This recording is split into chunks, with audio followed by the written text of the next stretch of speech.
Sinners. Let's talk about it. Full disclosure, I haven't been to the movies in 7, 8 years. Unless I catch wind of something and something piques my interest, I usually don't make it to the theaters.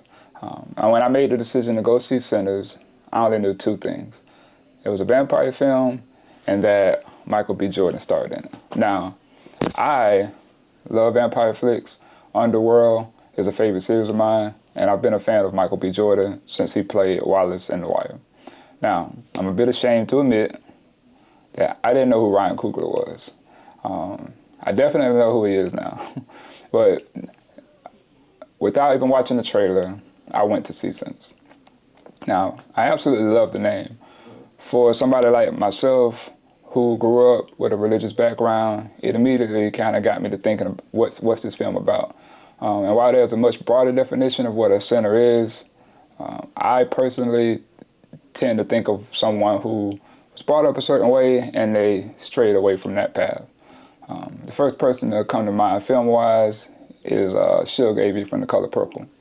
Now, much like Suge in The Color Purple, Sinners explores a similar theme. You see, in Sinners, there's Sammy. He's also known as Preacher Boy. You probably guessed by his name, but he's the son of a preacher. Now, Sammy happens to be a gifted guitar player, and he enjoys playing blues music. Now, if you grew up in a Christian background, then you know that's kind of frowned upon. But right on cue, his father doesn't approve. So Sammy eventually he sets out on his journey, but before he leaves, his dad says something that I feel really set the tone for what was to come. And he says, "If you keep dancing with the devil, one day it's going to follow you home." Now, as someone who's been involved in music over the years, I've definitely heard the term devil's music a few times, but this is essentially his dad's plea with him to turn away from secular music and everything that comes with it. To no avail, Sammy, he sets out and he links with his 2 cousins, Elijah Smoke and Elias Stack Moore, also known as the Smokestack Twins. Now, both are played by Michael B. Jordan. Now, the twins, who are also war vets, immediately are presented as kind of charismatic, almost larger-than-life figures. They've returned to Mississippi after spending some time in Chicago, working with some of the biggest gangsters around with the goal of opening a juke joint, but also creating a place that, trying to create a place or a sense of community. Now, the film on a base level is essentially Smoke and Stack working towards this goal. But now, this isn't a movie review, so I won't go over every detail. I just wanted to kind of set up what the film was about for those who weren't aware, but for those who have seen the film, I wanted to kind of go over things that I observed that I thought may have carried additional meaning or that I just thought were interesting. Now, if you agree, disagree, or have something to add, please do so in the comments. One of the first things that stood out to me was the colors of the Smoke Twins hats. I felt that the colors red and blue were chosen for a reason. Red is often associated with, hot and blue cold, so immediately I thought that maybe this was like a hint to who was hot-headed and who was more level-headed. While I do think there was some elements of that, looking back, I don't think I really got that exactly right. I think it had more to do with good and evil. Not that either Smoke or Stack was inherently good or evil, but if you've seen the film and how it turns out, this may make more sense.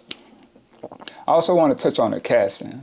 Now, I'm not the person who, I don't dissect films, but I thought the love interests were smartly chosen. Speaking specifically on Annie, who was played by, I think her name's Wunmi Masaku. She plays Smoke's wife. When I first found this out, I found myself cheering a little bit inside. She's a full-figured woman, and not what you typically find in films these days, but she's strong, perceptive, intelligent, and I love her in this film. Now, quick note, Annie practices hoodoo, which is a spiritual tradition rooted in African-American folk magic. Now, I bring this up because I recently played a game called South of Midnight that uses a lot of the same terminology, and this definitely added to my experience. I live in the South, and I think it's pretty cool to see this subject matter kind of have its moment. Now, lastly, I just want to touch on a certain juke joint music scene. My God, I've never experienced anything quite like this. Sammy's gift is so transcendent that he has the ability to connect past and present, and the way Sinners goes about depicting that is absolutely genius. From a director standpoint, I have no idea how you even begin to shoot something like this, but I'm glad he figured it out. I personally believe that music offers us the ability to time travel. I often feel transported to different periods when I listen to certain songs. And I do think this juke joint scene will live forever. And in my opinion, it's worth the price of admission on its own. I was legit stuck in a state of like, what is happening right now? But in a good way. Now there's so much in this film that I'm not sure I'm smart enough to unpack. There's certain themes of cultural appropriation, the destruction of black businesses, and white privilege to be discussed, but I don't believe I'm the person to do so. But in closing, I can admit that I have a very low bar for what I rate as a good film. You know, I don't overanalyze. If I'm entertained, it was good. If I'm not, it wasn't. But I can say with confidence that this movie impacted me in a way that I didn't really expect. And in a way that most films don't. But for what it's worth, I encourage you to give it a chance.